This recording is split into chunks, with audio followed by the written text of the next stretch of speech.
Sabab naon nalika urang boga cita-cita jeung hasrat hayang boga anak anu solih sinareng solihah, maka anu kedah dikapayungkeun urang adalah contoh terlebih dahulu di mana urang parantos abdas, di mana urang parantos didamel kana salat, sok nitah kanu jadi anak jeung urang geulis kaset guru gerak didamel salat. Emang mama jeung bapak geus salat parantos salat, hayeuh buru geura wudu, hayeuh buru geura salat. Insyaallah lamun urang parantos masihan contoh kemudian disusul ku pidato, anak urang bakal gurkeun bakal didamel kana salatna. Punten, ieu salat teh bakal jadi investasi jangka panjang pikeun urang sadayana nghirup dina mangsa ayeuna. Lamun di mana anak urang didamel salat eta teh ganjaranna ngocor pikeun indung jeung bapakna. Sumawona lamun misalkan ayeuna urang geus cicing nasarang kelong kuburan, tangtos eta saha nyaanan kana alam kubur, lintang ti budak anu ngabogaan amal solih jeung solihah. Tapi punten di dieu sok anu naon tara? Anu naon aya? Tara ya. Asapnya, asap itu Mas. Tapi mudah-mudahan di lima salena simpalanya umurna amin.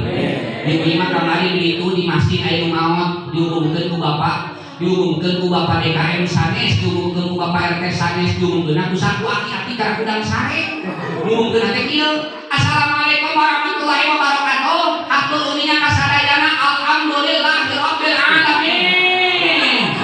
Rehna mangtardi bimpulan parantos maot, mudah-mudahan eta maotna sing sakinah mawadah warohmah.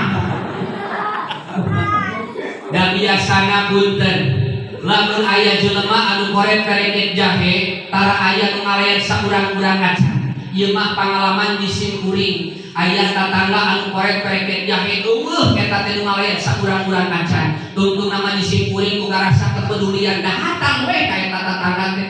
Eta mah punten di simkuring anu ngibakanana kemudian anu ngungkusna oge nyolatanana piraku manggung main guru sorangan.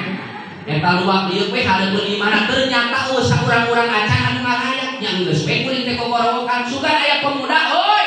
Ternyata aya pemuda opatan ngalangkung rek nongkrong. Kuing ditaros pemuda kos di mana? Atos nongkrong na Aceh. Ieu bukeun ka ieu. Aya naon? Ieu panggul mayit ka kuburan. Ah, ngom kausan Aceh eta mah jelema koret pareket jahe di mana dipanggul mayit pasti berat. Sok isukan isi terpercaya mah video tu koret modal pasti berat. Eta mah bener ku pemuda terpaksa dirontok eta pasang rokotok waeong berat. Ari kuring meningakeun lapan la ilaha illallah kurang patos bedah kuring kieu la ilaha illallah gebli ngarengkah la ilaha illallah gebli ngarengkah cek pemuda Aceh berat luar biasa Aceh mah lamun biasa mah kalimat la ilaha illallah diregekeun Aceh diregekeun dan lima ustad gaul cewek kieu la ilaha illallah la ilaha illallah la ilaha illallah.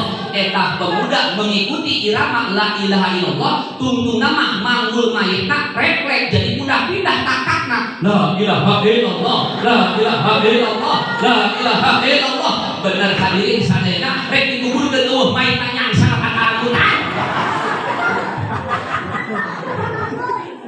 Tapi punten ieu kaya pelajaran kangge urang sadayana naon di antawisna di mana-mana dina jero salat urang ngidamel kana sakumaha tadi ku guru urang sadayana parantos dipertelakeun tentang Fatihah. Eta teh aya unsur parentah secara tidak langsung kangge urang sadayana naon luar daripada salat urang dianjurkeun ngahanca ayat suci Al-Qur'an. Nu janten pertarosanana ibu-ibu sinaran bapak-bapak di dieu osok para maca Qur'an.